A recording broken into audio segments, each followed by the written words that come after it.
വന്നിരിക്കുകയാണ് മക്കളെ. ഇത്രയും നാളും വെയിറ്റ് ചെയ്തിരുന്ന കീം 2025 പരീക്ഷ എഴുതാൻ പോകുന്ന വിദ്യാർത്ഥികൾക്ക് ആശ്വാസകരമാകുന്ന സന്തോഷമുണർത്തുന്ന ഒരു അപ്ഡേഷൻ നേരത്തെ ഞങ്ങൾ വീഡിയോയിലൂടെ പറഞ്ഞിരിക്കുകയാണ്. ഇന്നായിരുന്നു ആ ഡേറ്റ്. ഇപ്പോൾ നിങ്ങൾക്ക് നിങ്ങളുടെ ഹാൾ ടിക്കറ്റുകൾ കീമിന്റെ ഒഫീഷ്യൽ വെബ്സൈറ്റിൽ നിന്നും ഡൗൺലോഡ് ചെയ്ത് എടുക്കാവുന്നതാണ്. പക്ഷേ അത് എടുത്താൽ മാത്രം പോരാ, നിങ്ങൾ ശ്രദ്ധിക്കേണ്ട കുറച്ച് കാര്യങ്ങളുണ്ട്. ആ കാര്യങ്ങൾ ശ്രദ്ധിക്കാണ്ടാണ് നിങ്ങൾ ഈ ഒരു എക്സാമിനേഷന് അറ്റൻഡ് ചെയ്യാൻ പോകുന്നതെങ്കിൽ നിങ്ങൾക്ക് ഉറപ്പായും പണി പാടും.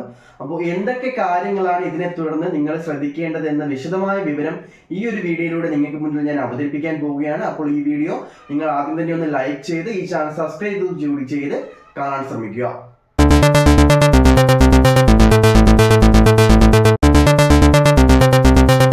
കീമിന്റെ ഒഫീഷ്യൽ ഹാൾ ടിക്കറ്റ് നമുക്ക് cee.kerala.government.in എന്ന വെബ്സൈറ്റിലെ നിങ്ങളുടെ ആപ്ലിക്കേഷൻ നമ്പറും പാസ്വേഡും ഉപയോഗിച്ച് ഇപ്പോൾ ഡൗൺലോഡ് ചെയ്ത് എടുക്കാൻ പറ്റും. ഡൗൺലോഡ് ചെയ്ത് എടുക്കുമ്പോൾ തന്നെ എല്ലാ വിദ്യാർത്ഥികൾക്കും ഈ കീം 2025 എഴുതുന്ന കേരളത്തിലെ ഫാർമസി ആയാലും അഗ്രികൾച്ചർ ആയാലും ആർക്കിടെക്ചർ ആയാലും ഫിഷറീസ് ആയാലും എല്ലാ വിദ്യാർത്ഥികൾക്കും നടക്കുന്ന എക്സാമിനേഷൻ 24 മുതൽ 28 വരെ, ബഫർ ഡേയ്സ് ഉൾപ്പെടെ 22 മുതൽ 30 വരെ, ഏപ്രിൽ 22 വരെ 30 വരെ ആയിരിക്കും ഈ ഒരു എക്സാമിനേഷന്റെ ആ ഒരു സമയം വരുന്നത്. അപ്പോൾ എല്ലാവരും മെയിൻലി ഫസ്റ്റ് ശ്രദ്ധിക്കേണ്ടത് നിങ്ങളുടെ എക്സാമിനേഷൻ സെന്റർ എവിടെ നിന്നായിരിക്കും.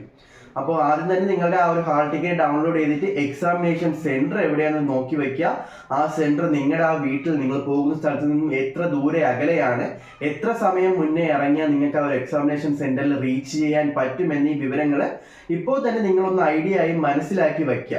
പിന്നെ നിങ്ങൾ വായിക്കുമ്പോൾ തെറ്റിപ്പോകുന്ന ഒരു പ്രശ്നം ഉണ്ടാവും. എക്സാം സെന്റർ ചിലപ്പോൾ നിങ്ങൾക്ക് അറിയാവുന്ന ഒരു സ്കൂളാണെന്ന് കരുതി നിങ്ങൾ മുഴുവൻ വായിക്കാതെ പോകുന്ന സിറ്റുവേഷൻസ് ഒക്കെ പല കുട്ടികൾക്കും ഉണ്ടാവാറുണ്ട്. അപ്പോൾ പ്രോപ്പർ ആയിട്ട് എക്സാമിനേഷൻ സെന്റർ UP സ്കൂളാണോ, സ്കൂൾസിൽ വരത്തില്ല, കോളേജുകളിലായിരിക്കും. അപ്പോൾ കറക്റ്റ് ആ എക്സാമിനേഷൻ സെന്റർ എവിടെയാണെന്ന് കൃത്യമായും വായിച്ചു വയ്ക്കുക. പിന്നെ ഇമ്പോർട്ടൻ്റ് ആയിട്ടുള്ള ഒരു കാര്യം, ഡേറ്റ്. ഈ 24-ാം തീയതിക്കും 28-ാം തീയതിക്കും അകത്ത് ഏത് ദിവസം വേണമെങ്കിലും നിങ്ങളുടെ എക്സാമിനേഷൻ നടക്കാം. അപ്പോൾ കൃത്യമായ ഡേറ്റും സ്ഥലവും ഇപ്പോഴേ ഒന്ന് മനസ്സിലാക്കി എവിടെയെങ്കിലും നോട്ട് ചെയ്ത് വയ്ക്കുക. ആ ഒരു ടൈമും ആ ഒരു പ്ലേസും നിങ്ങൾക്ക് എത്രമാത്രം ഇമ്പോർട്ടൻ്റ് ആണെന്ന് പരീക്ഷ എഴുതുന്ന വിദ്യാർത്ഥികൾക്ക് അറിയാം. പിന്നെ നിങ്ങൾ മെയിൻലി നോക്കേണ്ടത് സമയമാണ്. 2 സെക്ഷനായിട്ടാണ് എക്സാം നടക്കുന്നത് നിങ്ങൾക്ക് അറിയാം. ഫാർമസിക്കുള്ള വിദ്യാർത്ഥികൾക്കും അതുപോലെ തന്നെ എഞ്ചിനീയറിംഗ് വിദ്യാർത്ഥികൾക്കും. അപ്പോൾ ഏത് സെക്ഷനിലാണ് നിങ്ങളുടെ എക്സാംസ് വരുന്നത് എന്ന കാര്യം കൃത്യമായി ആ ഒരു ഹോൾ ടിക്കറ്റ് നോക്കി മനസ്സിലാക്കി ആ ഒരു സമയത്തിന് 1.5 മണിക്കൂർ മുമ്പേ എങ്കിലും നിങ്ങൾ ആ ഒരു എക്സാമിനേഷൻ ഹാളിൽ എത്തിയിരിക്കണം. കാരണം നിങ്ങൾക്ക് ബയോമെട്രിക് സിസ്റ്റത്തിലൂടെയുള്ള അപ്ഡേഷൻസ് ഉണ്ട്, നിങ്ങളുടെ തമ്പ് ഇംപ്രഷൻ എടുക്കണം, ഫോട്ടോ എടുക്കണം തുടങ്ങിയ കാര്യങ്ങളെല്ലാം ചെയ്യണം.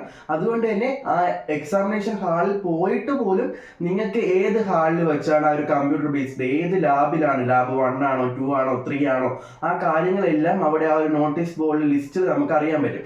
അതെല്ലാം നോക്കുന്നതിനായിട്ട് ആ എക്സാം സെന്ററിൽ നിങ്ങളുടെ സെക്ഷൻ എത്ര മണിക്കാണോ പറയുന്നത് അതിനും ഒരു 1.5 മണിക്കൂർ മുമ്പ് എങ്കിലും നിങ്ങൾ അവിടെ എത്തിയിരിക്കണം.